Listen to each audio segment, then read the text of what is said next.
debates, co-sponsored by Teton County Library, Jackson Hole Media, League of Women Voters, and thank you very much to the school district for providing the facilities. And we had another one on Monday at St. John's Episcopal Church, and we'll have the county commissioners. We'll have the county commissioners on Thursday back at Hanson Hall. These debates will be broadcast again on KHOL Community Radio at 4 o'clock the day following the debate. They'll also be available on the KHOL website for anybody who wants to listen to them again. If everybody could remember to turn off their cell phones, that's something that we should start out with.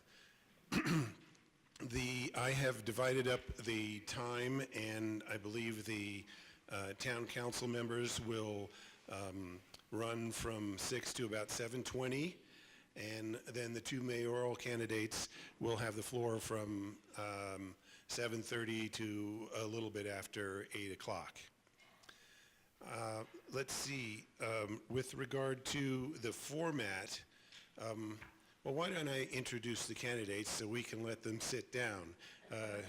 Jim Genzer, Phil Cameron, Hailey Morton, and Jim Stanford. Thank you very much. Please.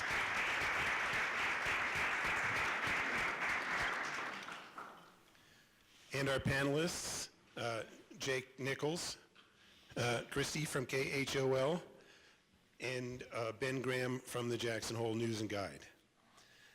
With regard to the format, the candidates drew numbers out of the best hat in the room and are seated at random as a result of the drawing. We will start with Jake and we'll move down this way. He'll get the first question. He'll address it to the first candidate. Jim Genzer will have 90 seconds to respond. Audrey is the timer. She will hold up signs as we approach the end of the specific period, and there may be a bell involved if people try to be presidential or vice presidential. After there's the familiar sound. After the first candidate responds for 90 seconds, the next candidate will have 45 seconds to respond, and so on down the line.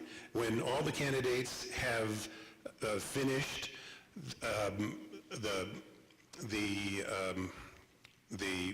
Jake will have an opportunity to ask a follow-up question of any of the candidates.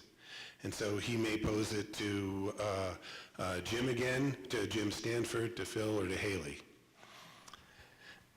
Let's see, what else with regard to format? I think that's about it. Am I forgetting anything?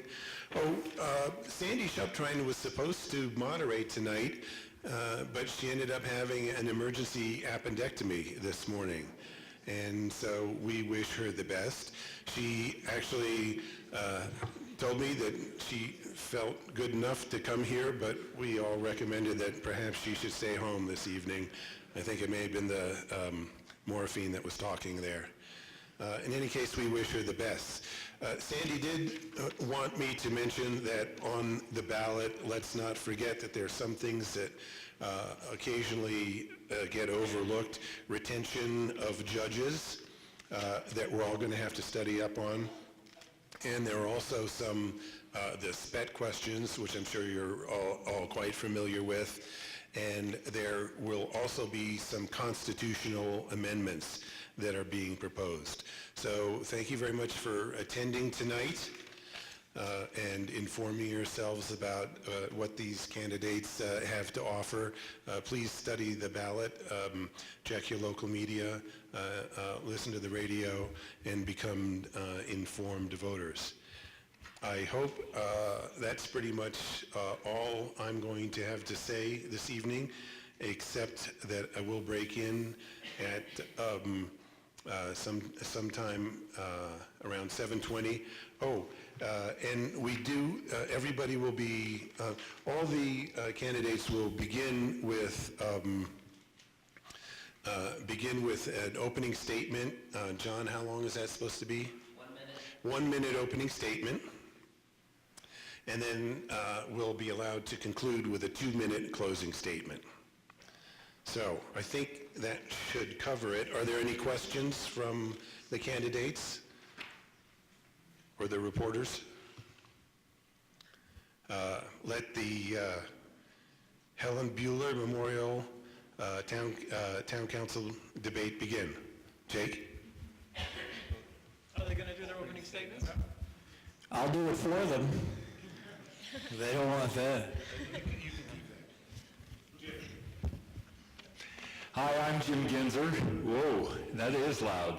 I appreciate the fact that the League of Women Voters is sponsoring this forum this evening, and I find it interesting that we have almost all male folks running the show, so to speak, with the exception of our timers and one lady on the board here. But anyway, I'm Jim Genzer. I spent the next 3.5 years in the U.S. Army and then moved to Jackson with our family in 1972, where I started my insurance career, and I have been in the insurance business that entire time. And I am grateful for the opportunity to be here this evening and to visit with you about various issues within the community, and I thank you for this opportunity. Well, thanks for everyone for coming out tonight. Thanks for everyone who put hard work into putting it together. This is our last one, guys, so let's finish strong. I'm Phil Cameron. I'm an executive director in the community of the Yellowstone Teton Clean Energy Coalition, working on real solutions to hard problems like energy and transportation. I'm a volunteer board member and past executive community member of Jackson Hole Trout Unlimited, the Murray Center, my homeowners association, and I also serve on the county solid waste and recycling board. I'm the husband of a teacher at the Jackson Hole Community School. I'm your neighbor, and I'm committed to this community. I think I've got the leadership skills, the collaborative decision-making capacity, and the temperament in order to be an effective counselor. And through all these processes, I've been an incredibly fiscally responsible board member and director, and I think I'll bring that to the table as well. Hi everyone, my name is Hailey Morton, and I'd like to thank the League of Women Voters, Library, and local media for the opportunity to speak today, and to all of you for coming out.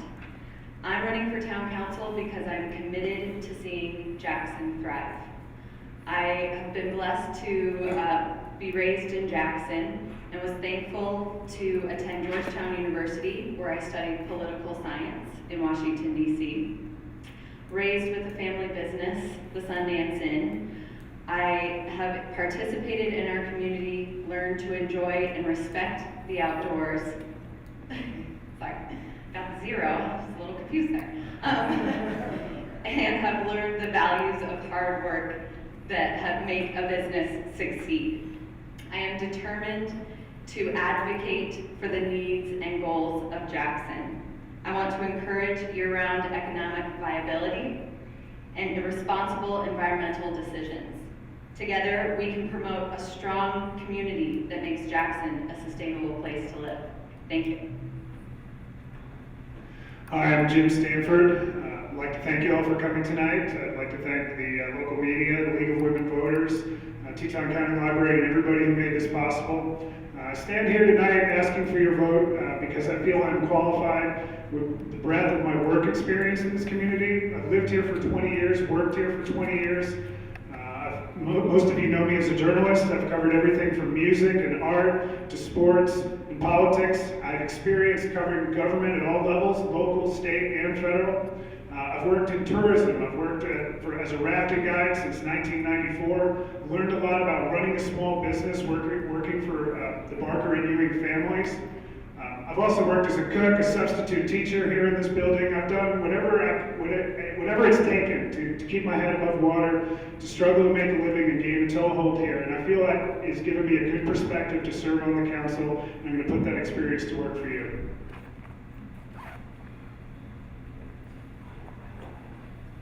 Okay, you ready for your first question? Are we live on the internet? Hi, Mom. To all the people who thought I'd be on the internet on YouTube doing some foolish stuff, look at this! This is legitimate. Thank you, League of Women Voters, for sponsoring this. I think the first question is obvious and it's on everyone's mind. Should women continue to have the right to vote? No. I'll use a very topical example to get to a bigger issue that'll face the town council every other Monday night over and over. Developers with their ideas and plans to develop Jackson, and specifically commercially. How about the Walgreens on Broadway? Do we need a Walgreens? Do we need a big box change?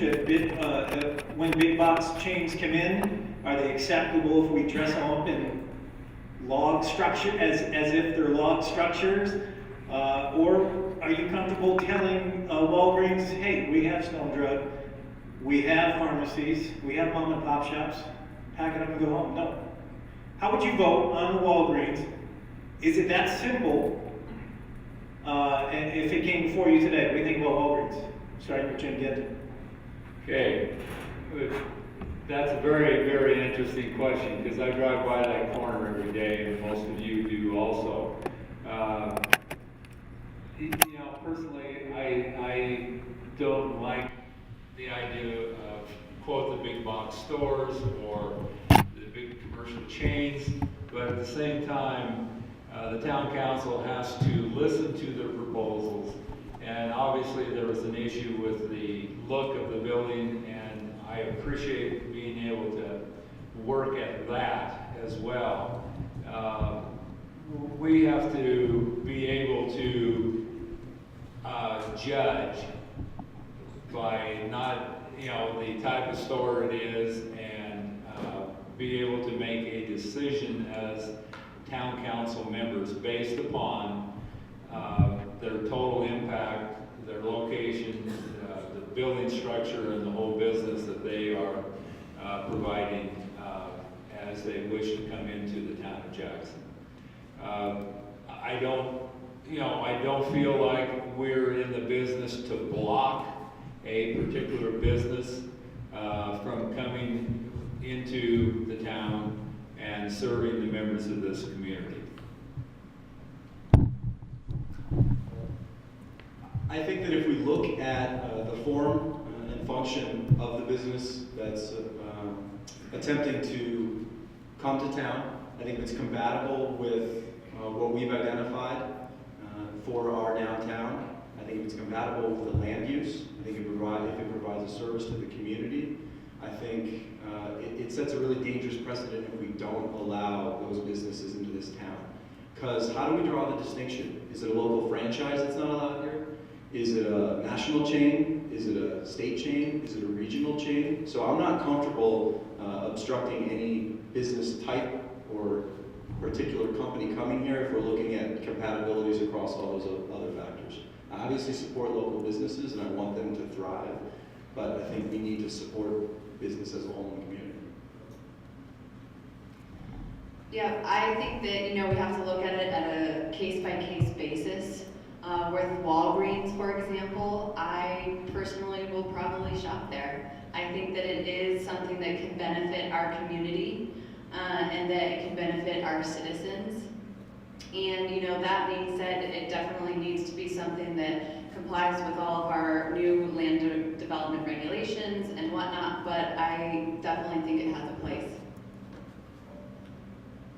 If I'm on the council and I have to make a decision about the Walgreens, if it meets the regulations, if we work on the design of the building to mitigate its impact, to make sure that there is some community benefit to a business coming in, I might approve it. but you're never going to find me shopping there. And we have the ability to vote with our dollars, okay? We can support local businesses, and I think it's beginning to dawn on a lot of people that the cheapest price tag has other costs in the end. And I think that some of us are willing to pay a little bit more to support local businesses. We vote with our dollars every day in the choices that we make as consumers.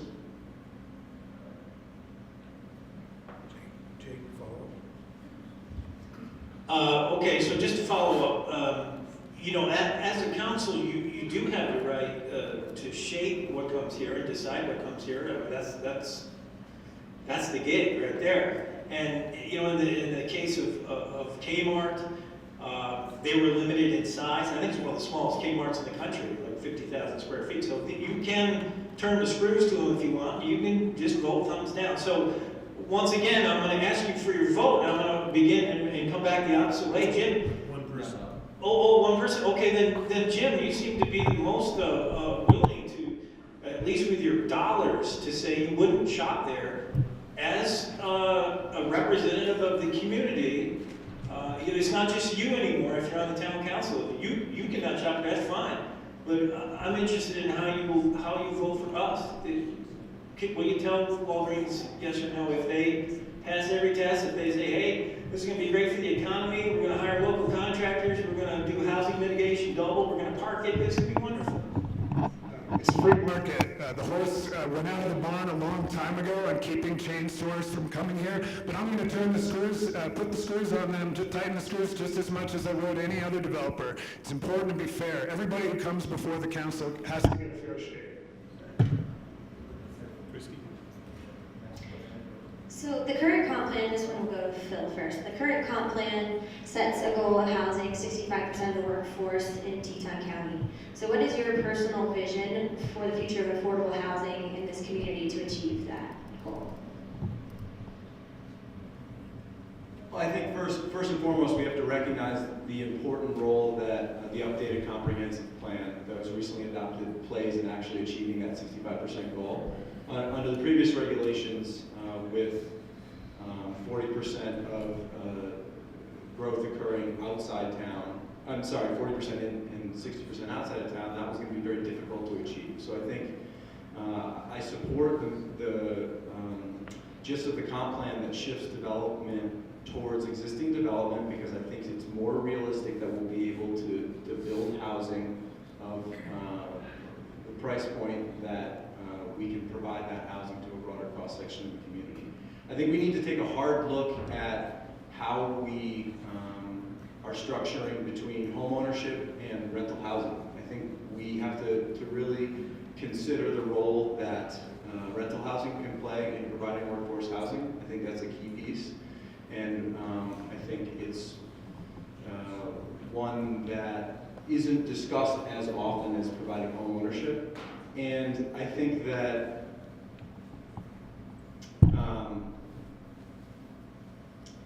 moving ahead, we're at this point where people think because the free market has reset itself to some degree, things are going to get easier to get in here. But I think we need to look at median wage versus median home price and continue to compare those two to be sure that we're providing realistic solutions for housing.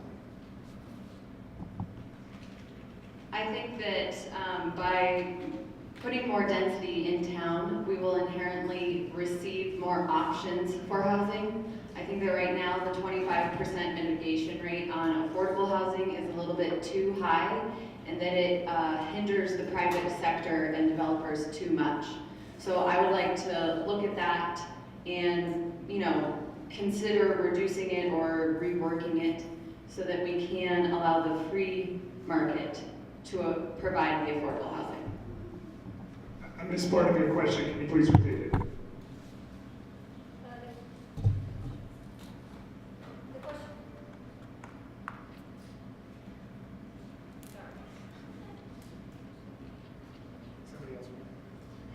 The question was, what is your personal vision for the future of affordable housing in this community, given that the comp plan sets a goal of housing 65% of the workforce here? My vision is to continue building a range of housing types in Jackson. I think there's been some great success blending affordable housing units, duplexes, occasionally a triplex, into existing single-family neighborhoods in places. I think that mixed developments, free market, and affordable housing work well. There's one called Daisy Bush over at the east end of Jackson. I think we need to continue having rental affordable housing as well. We need to make that a little bit more of a priority. We've made some gains on affordable ownership units.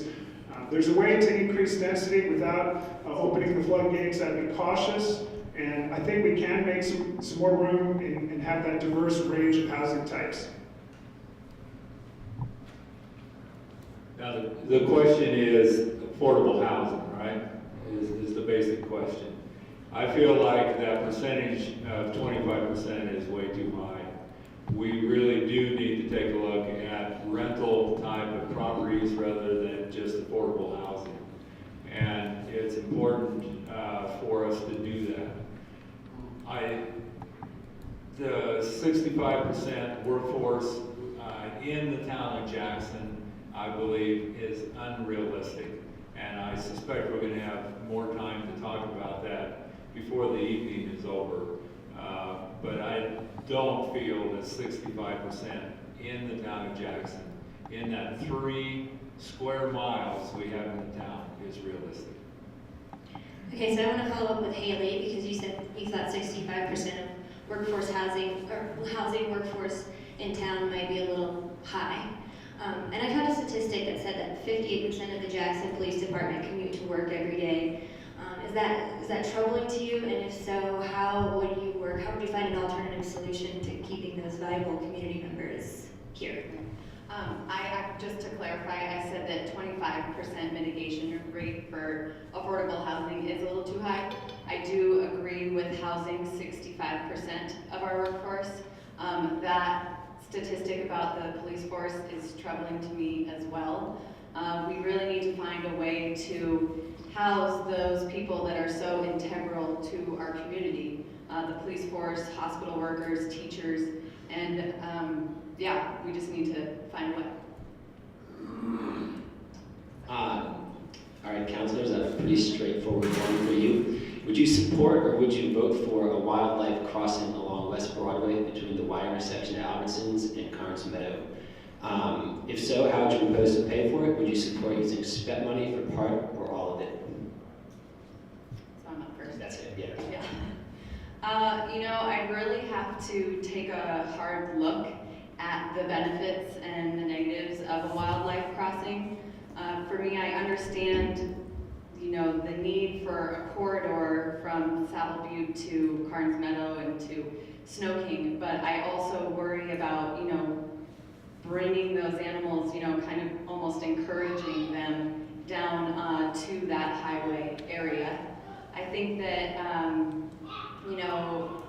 with the new, with the SPET ballot for the pathways, if that passes and that pathway is built along Broadway, I think that's going to be a good way to help mitigate wildlife and roadkill, because animals will be able to come down there first. People will be looking side to side, and I think that's something for a corridor. I'd like to first see the pathway built and then see the need after that.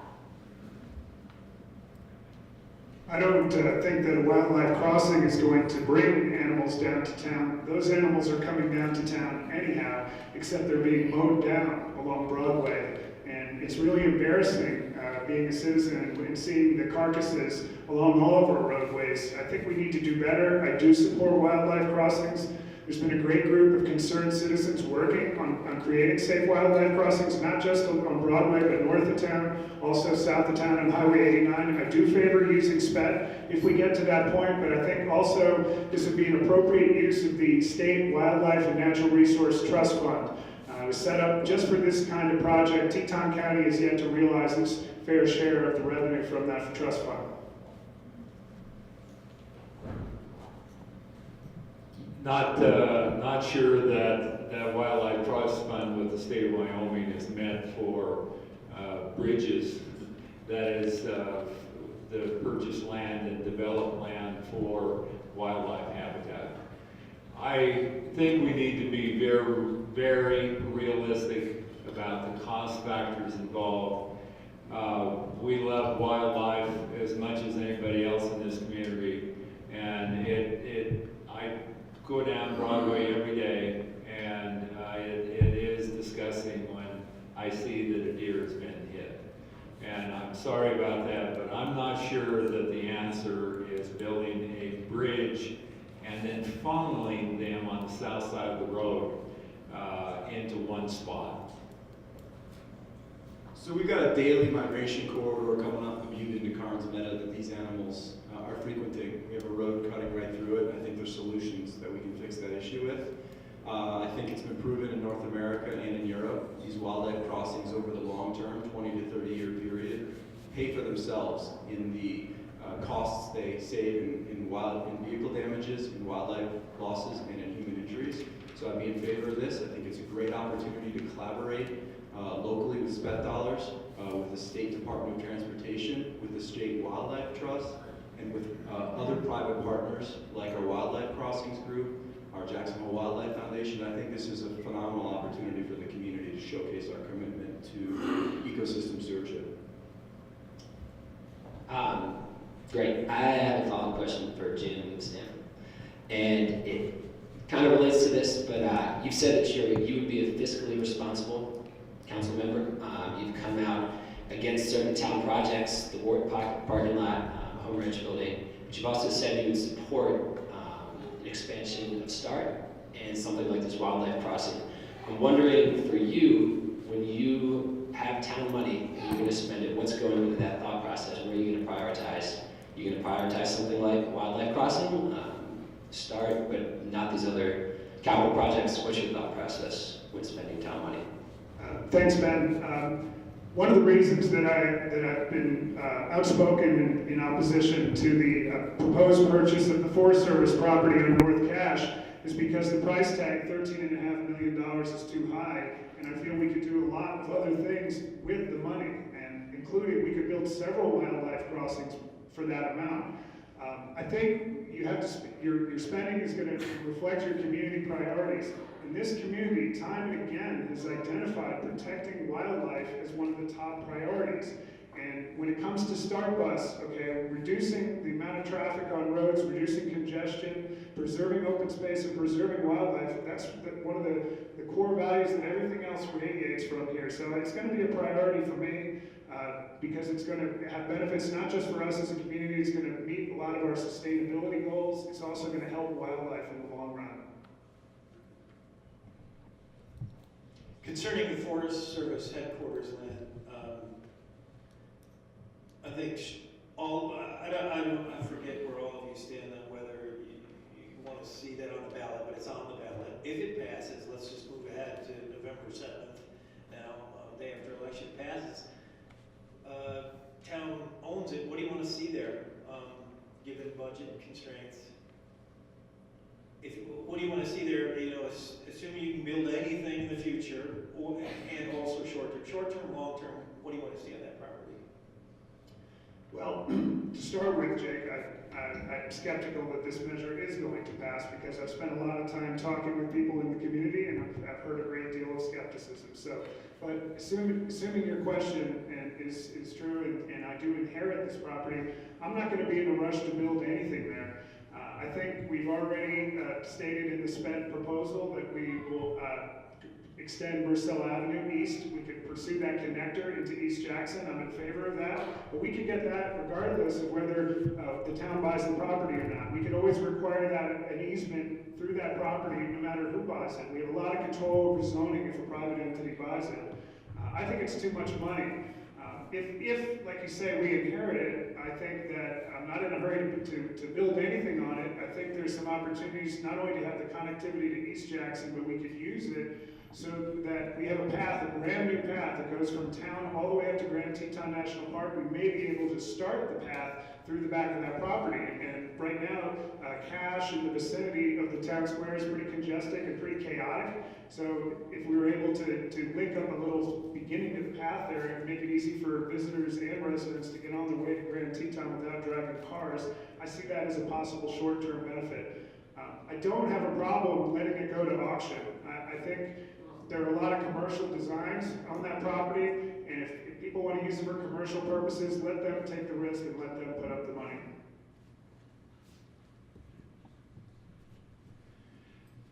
I have toured the property. 1/3 of the property is wetland and therefore cannot be used for anything else. And so that cuts out what the possibilities are for that property. Two things. One is if we have the property, the first priority is to put that street through the recreation center and out to North Cache. That would be the important item to do for emergency use as well as locals use to avoid the downtown area. And the second one is there are a number of trailer spaces there right now, and I think the town should take advantage and continue to rent those as long as we can. I'll first say that I'm glad this is on the ballot. I think it's important that we decide where the ownership of that public land lands. So I'm glad it's on the ballot. I hope the community comes out and votes in favor of that purchase. I would move exceedingly cautiously forward with developing it. We have sensitive wetlands on there. It has the opportunity to affect the north end of town, but I think it'd be a great opportunity to look at, whatever is built on that parcel that's owned by the town is the first property that aligns with new form-based code and the new land development regulations. I think it's an opportunity to showcase the effectiveness of the comp plan process for us. While I'm not in favor of purchasing this land, if we were to find ourselves the owners of it, I would not be in a hurry to develop it either. I would prefer to see most of it stay as a park, and I would like to also look into possibly extending the rec center and improving that facility. Phil, you're the only one who wants that land. Everybody else can do without it. You want to build what would you put there? Would you put something there if you could? If suddenly sales tax was through the roof, town had money and you could build? I think we need to look at what the community needs, and I'm not sure what the best use of that space based on the community need is right now. We've heard a lot of different ideas out there. I think we've seen the wise management of held property benefiting the community with the case of the Carnes Meadow property and what we all talk now is Sophie's place in the dog park. So I would like to hold on to that parcel. I think it's a wise investment for the town. I think we'll have either a use or an opportunity that will arise from it. But I don't have a specific use in mind. I think connectivity through town would be the one thing that I would lean towards endorsing right now with access to East Jackson through there.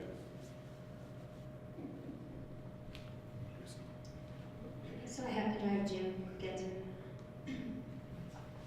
So Jim, you are not in favor of the new comp plan. So I'd like you to list out your three biggest concerns with the new comp plan, and then if the rest of you could all just address his three biggest issues with your own opinions about those. I do have some problems with the comp plan, and I do want to take the time though to make one correction. The mayor mentioned yesterday in the forum that Jim Genzer was against the comp plan and so on, and was suing the town over that issue. The issue before the court is whether or not the citizens of Jackson should have the opportunity to vote on the comp plan. The vote on the comp plan, not the comp plan itself. And it's important that the citizens understand that all that is being asked is the opportunity for the citizens of Jackson to vote. And why that would be denied by any public official really bothers me, because if they feel so strongly about the comprehensive plan as it has been presented to us and passed by the officials, they should have no concern about the citizens voting on that comprehensive plan. And so I think it's very important that we understand this is a vote we're talking about, not the comprehensive plan itself. What was our prompting? So you were going to respond to his 3 biggest issues, but I don't think you actually listed We your. got one. Well, I'm one big sorry. issue. Yeah, so, Okay. yeah, so respond to that. Okay, I'm disappointed that the comprehensive plan is being litigated right now. I think we as a community have a vision, and that's our comprehensive plan. And now we get down to the nitty-gritty of taking that vision into actionable, enforceable items through the land development regulation process. I think what we've seen with shifting density to other parts of the valley where there is built density existing, is the way that we're going to achieve ecosystem stewardship. It's the way that we're going to achieve the 65% local housing rate, and it's the way that we're going to achieve greater energy and transportation efficiency.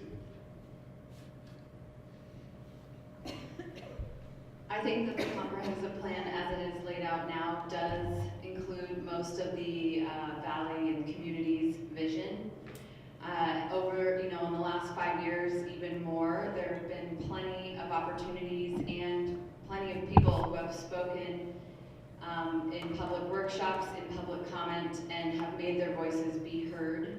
At this point, I think it's kind of taking a step back to sue and try and have a vote. I'd like to just see us move forward and include, continue to include public comment on developing the LDRs. I disagreed with the decision to sue the town over the comp plan, and to me, it's like throwing the red challenge flag during a football game. Even on further review, it's going to be upheld. There were just simply thousands of hours of community time and meetings. A broad swath of the community was involved in drafting the plan. Rather than litigating, what I've been saying is, let's work to make the plan better. I share some of the concerns of folks like Jim and others here in the audience who are worried about the comp plan, but I think we can work together, getting down to the details, implementing these land development regulations, and making the plan better, and reducing some of the fears and increasing people's comfort level with what we spelled out in the comprehensive plan so far. Okay, so this is a follow-up for Jim. I know you just made the point that, Jim Genzer, you just made the point that you were concerned with the way that the comp plan was passed, but you were also concerned with some of the content in the comp plan.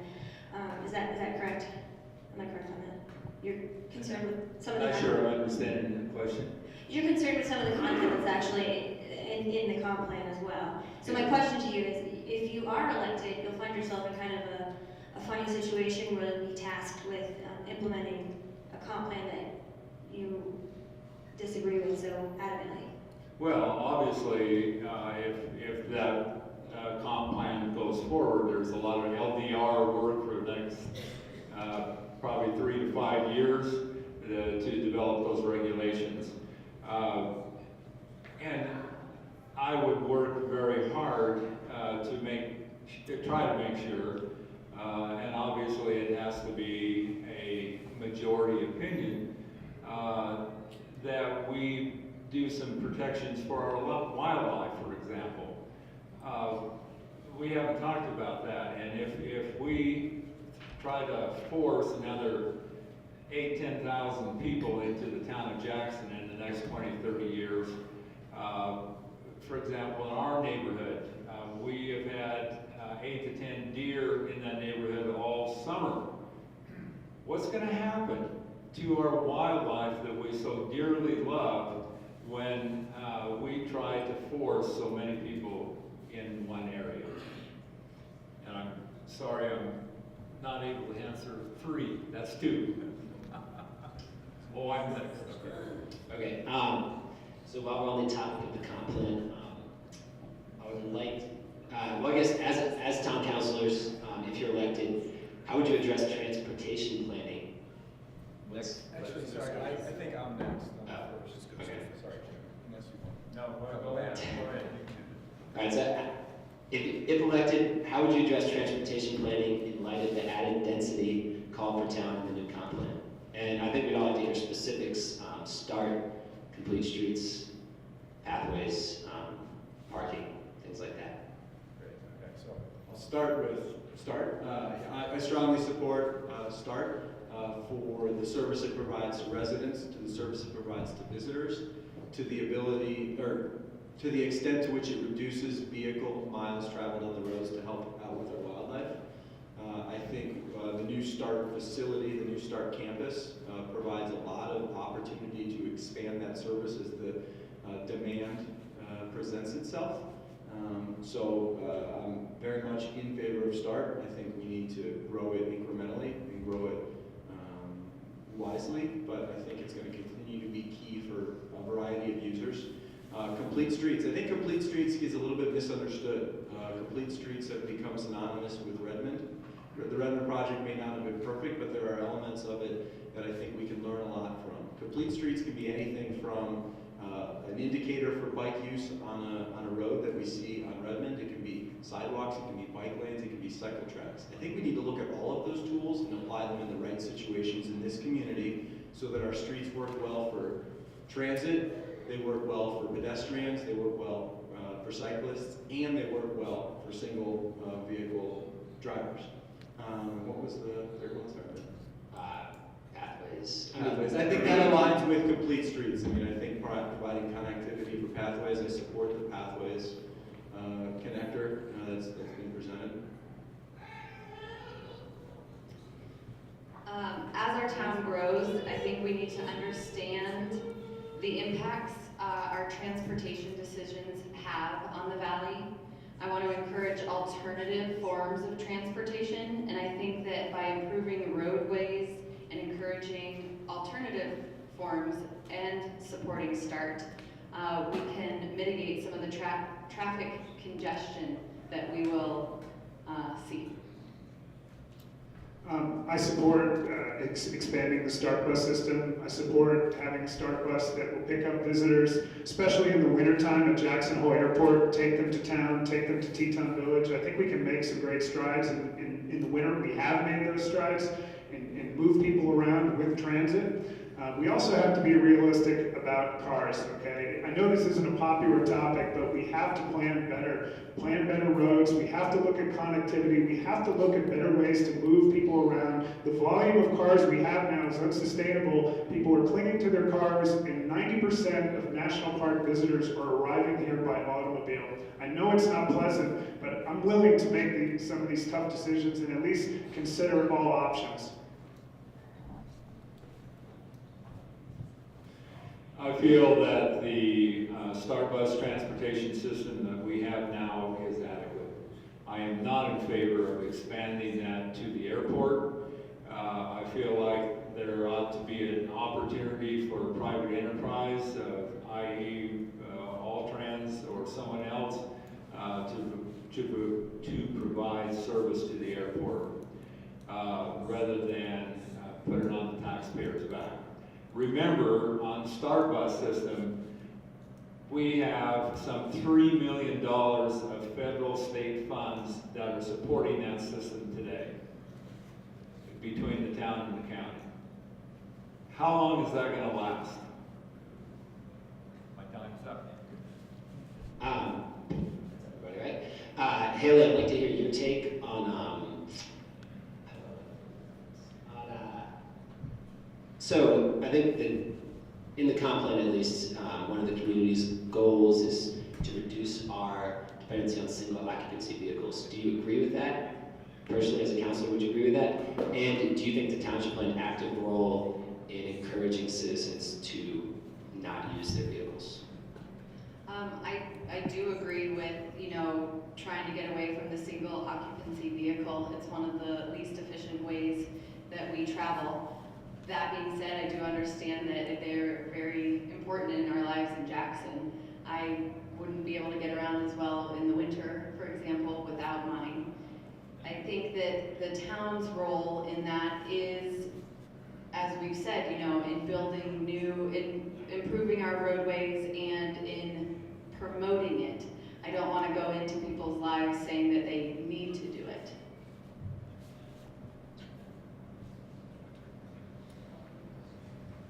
Affordable housing, employee housing. At this point, there's a lot of affordable homes. I say a lot, I mean, well, it's relative, but there are affordable homes available. I can remember when it was a lottery and hundreds of people were in the lottery for one home.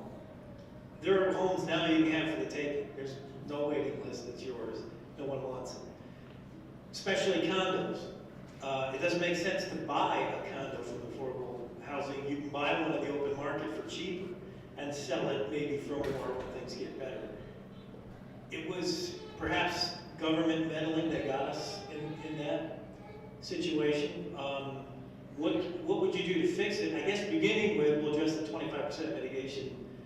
For those of you who don't know, any business looking to build something in town not only has to park it, but also has to account for how many additional employees that they'll have, and then find homes for them so that they build affordable housing, or wiggle out of it by paying a fee in lieu. So is 25% too high? I mean, would you start there and start knocking that down? Does anybody have any idea of going further into the housing association and housing authority and maybe buying back some of those homes and opening them as rentals, which is sorely needed in this town? Where do you see the state of affordable housing right now? Do we have a glut? Do we have not enough? Should we just say, it's still going to be a concern in this town in the future, so, hold pat? What are your feelings, I guess, overall on affordable housing? What do we need? Which way do we need to move the needle? Where do we begin now? Hailey? I think that right now the 25% mitigation rate is too high. I understand where it has come from. 10 years ago, it was pretty difficult for anyone to buy a home or even, just start making their lives here because of that. However, with the market the way it is now, I think that we have the opportunity to rework the regulations to decrease that mitigation. And then again, with the increased density in town, I think that that will open up the opportunity for different types of housing to be available. Not everyone wants a single family home on, a quarter of an acre lot moving forward into the future. And so I think that I'd rather see the market right now work itself out. I do think that we still need a little bit of mitigation, but I prefer the market to handle it. Free market. Well, there was a lot to answer in your question there, Jake, including government meddling. But let me start with the mitigation rate. If you read the comprehensive plan, it talks about how this flat rate has become too onerous, and it actually calls for a tiered rate. And I support that. I think that way, developers of large commercial projects, for example, will be required to pay a higher share to house their employees to try to offset some of the impacts they're creating. But what that sliding scale allows is we're not going to tax the small business owners and the small landowners who are trying to create housing. It's often counterproductive. So for starters, that's my take on it. I think we've made some good strides with affordable housing, and I think there are a lot of people, several here in this room, who are applying lotteries month after month and still cannot get an affordable home. There's no question that 25% mitigation is too high. We've seen in this town in the last 8-10 years, apartment complexes have been turned into condominiums so that the local employers could buy them and provide housing for their employees. We need to concentrate more on rental type of properties and not go in any other direction in any time in the near future. I think that mitigation rate is entirely too high. I'll start with mitigation and see what I get. I think that the tiered structure is something that I would support, looking at the mitigation rate. I think we need to look at mitigation of new construction versus utilizing unused storefront space, and maybe bring the mitigation rate down on change of use and existing structures. I think that encourages local small businesses to come in, and I think that provides an incentive to the free market to make sure that our local storefronts downtown are well utilized. I agree that we need to evaluate. I think we'll have a lot of information coming back from the Nexus study evaluating the housing needs, ownership versus rental. I do think we need to take a hard look at providing greater rental opportunities for housing. I don't have a follow-up. Okay. Christie. I want to get a little more into what Hailey touched on, which is what is the appropriate role of government in sort of shaping people's lives or in shaping people's behavior. In particular, I want to know what you think about if you would support regulations on idling, fees on plastic bags, or smoking bans. Thanks, Christie. I think the role of government is to set policy that reflects community goals, and that's something that our community has been consistent about. Getting into the specifics that you've mentioned, I was worked with Phil. We were active in trying to get an idle-free ordinance passed here, and we wound up working with the town council and creating a resolution and a statement of community value, an incentive program, educational program. I was happy with the outcome of that. I think it gives us a resource to help shift people's behavior and incentivizes good behavior. You also mentioned a fee on plastic bags, and I do support a fee on plastic bags, not just plastic, but paper too. I think we're hard pressed with revenue. We're spending $15 million just for phase 1 on the trash transfer station to clean up that landfill and plan for the next facility. It's going to cost a lot more money on top of that to build anything, okay? Never mind expand the existing recycling services that are so tightly run and efficient today, okay? So I think that is an easy revenue stream. It's been proven to work in dropping consumption of single-use plastic bags, and I think it will wind up, making just a small but easy stride toward some of our sustainability and environmental initiatives.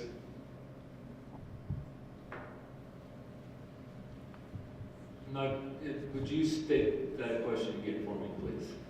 I just want to know your opinion on the role of government in sort of shaping people's lives or behavior. In particular, putting legislation on things like idling or smoking bans. Okay, I feel like government should stay out of people's lives as much as possible. I feel like we need to be able to operate in the free market as much as possible, and because there are people who are always trying to push the envelope, you do have to have regulation. But as much as possible, people should be able to make their own decisions with their own money, with their own time, and with the assets that they have in their own lives, and be able to make those on an individual basis without government regulation.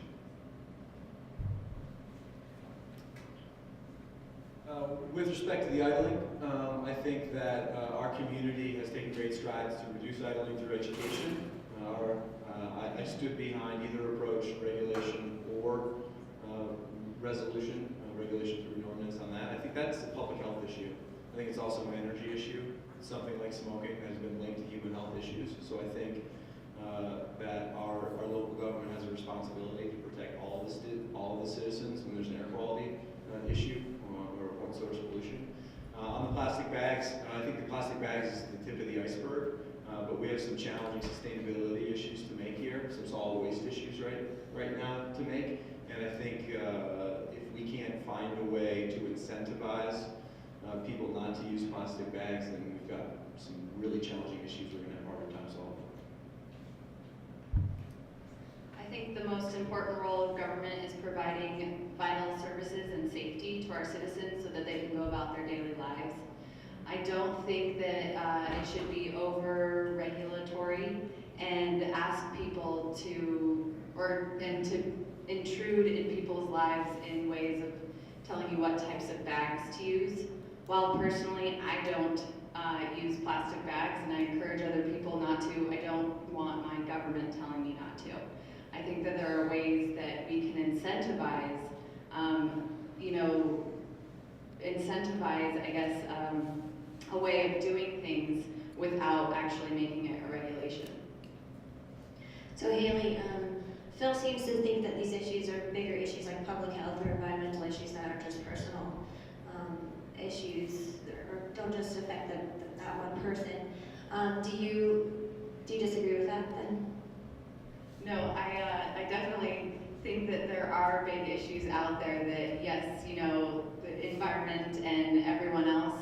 I just think that the government doesn't need to regulate plastic bags at this time or making, the entire town non-smoking. Sales tax revenue, the town's portion of sales tax revenue has been up over the past couple months, but it remains, or the budget remains tight. So I'd like to hear what each of you would do over the next 4 years to help the town keep its budget balanced, and I'd like to hear specifics on town services you think potentially need to be cut, or capital projects you think need to be cut, or potentially added. I don't know. That's going to be tough. We keep asking for more and more as a public for our government to do for us, and therefore, in order to keep things in balance, government ends up spending more money. And it is a tough issue to look at, but we have to be very realistic at where we spend our money and how we spend our money, and not overbuild, overregulate, and take care of our citizens through our police, our fire, our EMS, and also take care of those core things that we need to do, like streets and sewer water and all those various issues. You got to prioritize those items that are most important to the community and to the members of the town of Jackson. We just cannot do everything for everybody, and we've got to be careful and let people make decisions on their own. I'm bringing up wildlife again. If we try to pull too many people into this town, we're going to eliminate the wildlife within our little town of Jackson. I think one of the things that the town needs to continue to do is they need to continue to turn the screws on efficiency, on energy use. We could look at the savings that have been achieved locally on fuel consumption, on electrical use at the wastewater treatment plant. I think opportunities like that are short-term and long-term beneficial to the community. I think that's something we need to continue to do. I think we need to continue to collaborate across jurisdiction, shared town and county responsibilities, specialties within law enforcement. And I think we need to, as additional work arises or tasks arise, we need to look reasonably at opportunities rather than adding positions. I know we've held a freeze for quite a while. We need to look at opportunities there where it's more efficient to contract out needs. I think the comprehensive plan in some capacities will provide that. I think that the town does do a good job of being pretty tight with its budget as it is now. I would want to, continue to prioritize the right projects and for the right reasons. We need to look at what we need now and what will be most beneficial for the future and spend on those projects versus trying to spend a little on everything.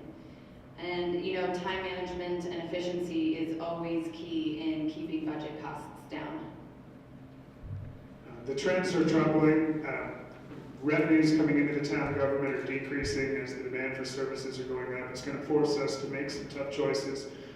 When I said earlier about a fee on plastic bags or paper bags, that's not government telling you what to do. That's government saying, you're free to do what you like. Use these bags if you want. You're just going to pay for the costs that right now we're all bearing. We're sending our trash way over to Bonneville County, Idaho. So when I look at the town budget, one area I've been consistently talking about in terms of consolidating and increasing efficiency between town and county is law enforcement. We spend a combined $8 million a year on law enforcement. The town police budget is the single biggest item that we spend our general fund money on.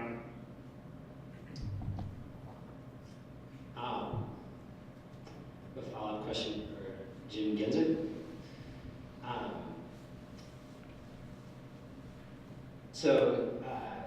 It seems like wildlife is something that's important to you, and especially protecting wildlife in town, and you say, more density in town could endanger wildlife. But at the same time, you say you wouldn't support a wildlife bridge. And I'm just wondering if you would be willing to spend town money to protect wildlife in town, and if so, what would you do?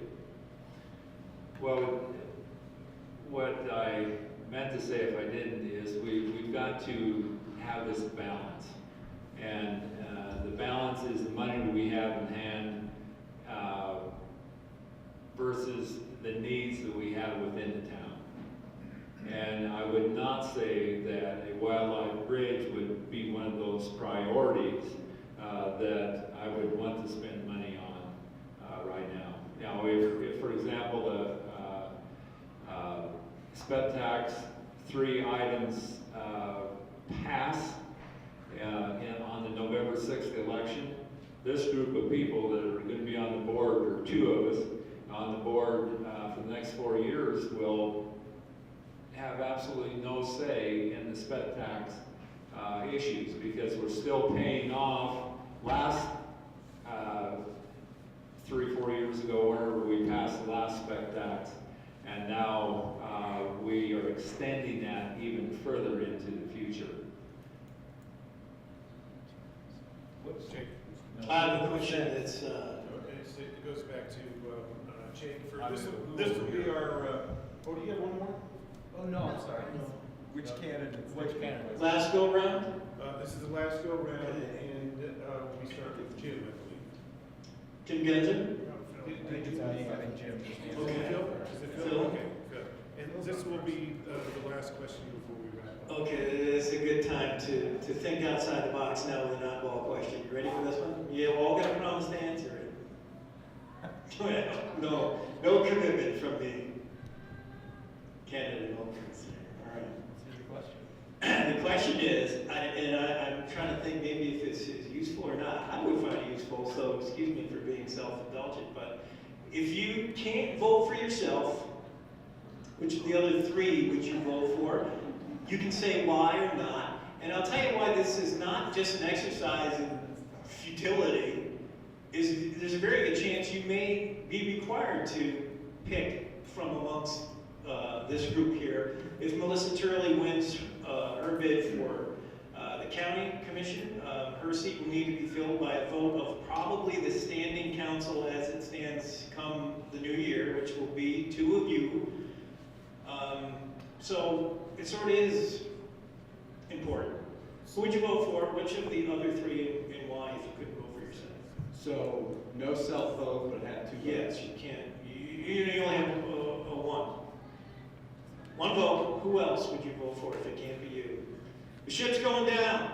Okay. You go. Take my seat. Who?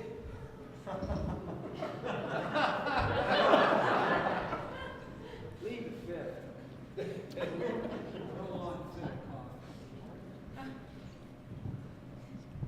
I think that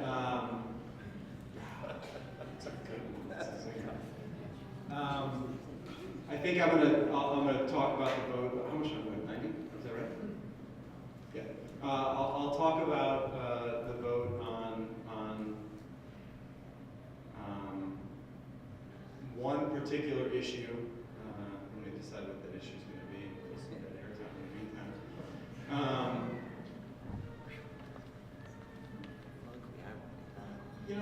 I think actually in the process of collaborative decision making, I'm not comfortable answering the question.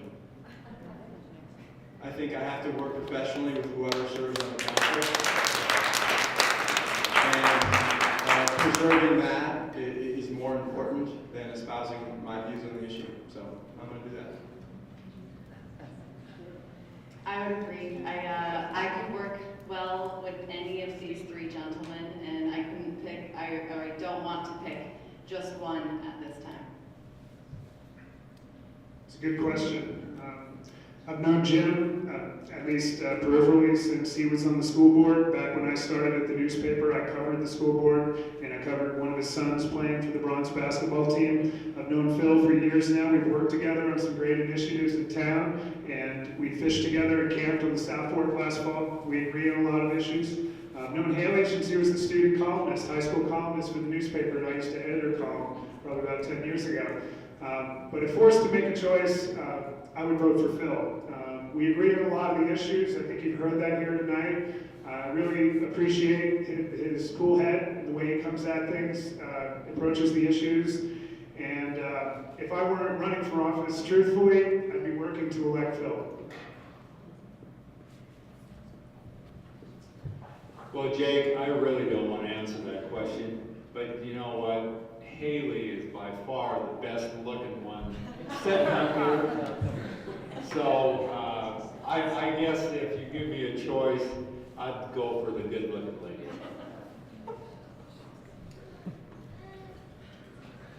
My follow-up is to make you answer the question. My follow-up will be for you, Phil, and it's just sort of not even related, but it's a follow-up. Everybody has day jobs. Everybody has gigs. You have one, and you're very active in the community, volunteer stuff on a lot of boards. Do you have the time? What's your commitment to the time that you'll need to put in if elected? I'm absolutely confident that I would serve as an effective counselor. I've mentioned a lot of things that I'm involved with in this community. This opportunity to serve as a counselor is something that I think is compatible with my work, and I think I can retract some of my commitments in other avenues and completely handle the work. I'm not concerned about that. If I was, I wouldn't have put my name in order to serve on council. So that's something I'm comfortable with, and I think I have the capacity to effectively manage my time, my commitments, and I'm going to commit myself 100% to serving on the council if elected. Well, thank you very much. We'll now go to the closing statements, and we'll start with number one, Jim Genzer. Well, I thank you for this opportunity to visit with you this evening through our panel, and I appreciate the time that they've taken to prepare questions for us this evening. And I would like to answer the question that Jake posed about time commitment from the jobs that we have in the community. I have been in the insurance business for 40 years. I've gotten to know this town very well. Insured a lot of the residences, as well as commercial properties in the town. And I've been pretty well through this town, one end to the other, from the alleys to all the streets in the community. So I'm very familiar with this town and what it has to offer and what the shortcomings are. We love Jackson, and we love Jackson Hole, and we're grateful that we've had the opportunity to raise our family here. And we have 3 of our 4 children raising their families here also. And I really would like to be a member of the town council so that I can help make Jackson a better place than what we have today. And I feel that I will be able to do that, and I will have the time to do that because of what is happening in my work situation in the insurance business. And I thank you again for coming and participating and listening to us this evening. We're almost there. So I told you a little bit about the work that I do as an executive director. I work on challenging issues, ones that may not always be in the limelight, but are critical. I work in energy, and I work in transportation. I work with people who have very different views than I do, very different motivations than I do, and I work towards solutions. I think that's critical to what's asked of the council. That's the kind of thing that I would bring to the council. I mentioned the fact that I've had the pleasure of serving on 4 different boards in the community.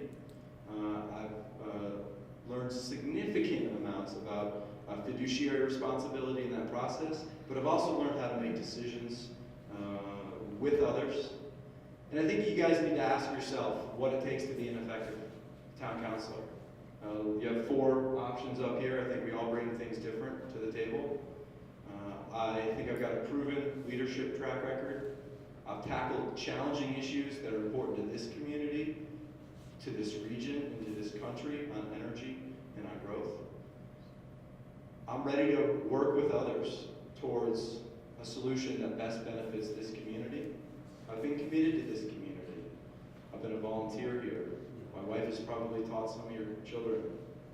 We hope to live here for a very long time.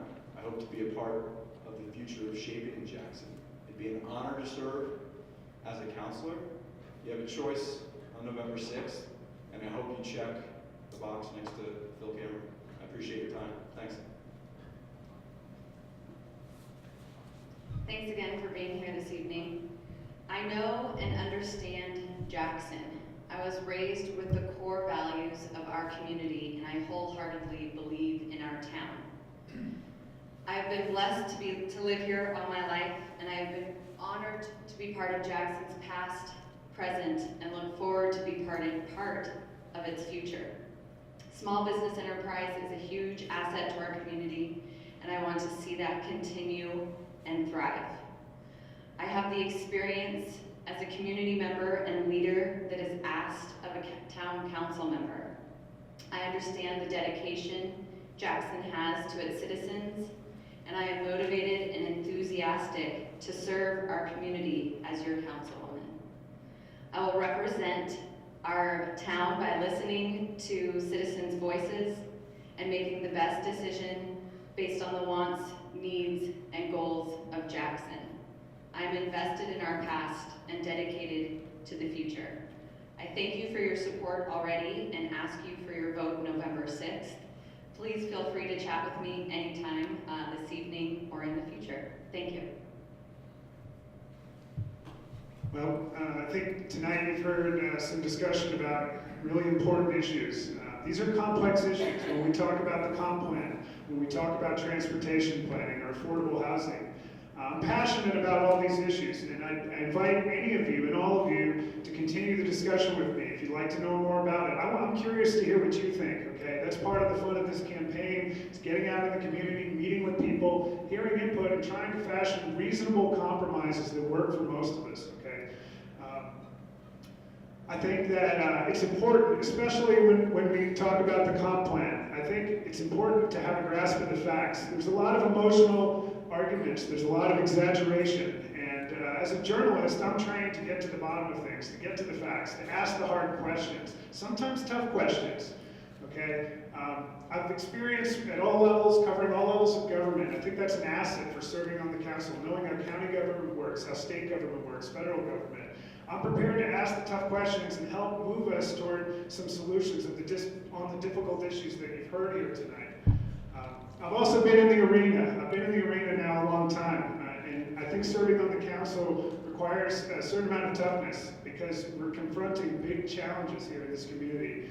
Besides my work as a journalist, I've been an advocate, I've been in front of the council talking about issues in the county commission, pushing for the Wilson Recreation Area, for pathways, for the idle-free initiative, and also was one of the citizens who led the fight to keep these stop signs on Snow King Avenue when our town wanted to pull them out and turn possibly a busy corridor, a residential neighborhood full of kids' amenities into a speedway. And I think that transportation planning with the challenges we're facing right now, Grand Teton National Park potentially closing access to the Moose Wilson Road, and also the reconstruction of the 5-way, it's going to really force us to make hard decisions in the next few years.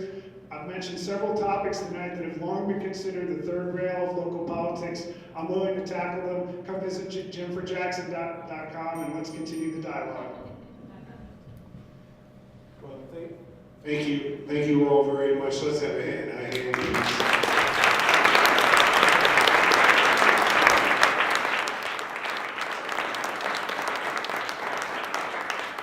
Thank you, panelists, for your questions. We'll take about a 10-minute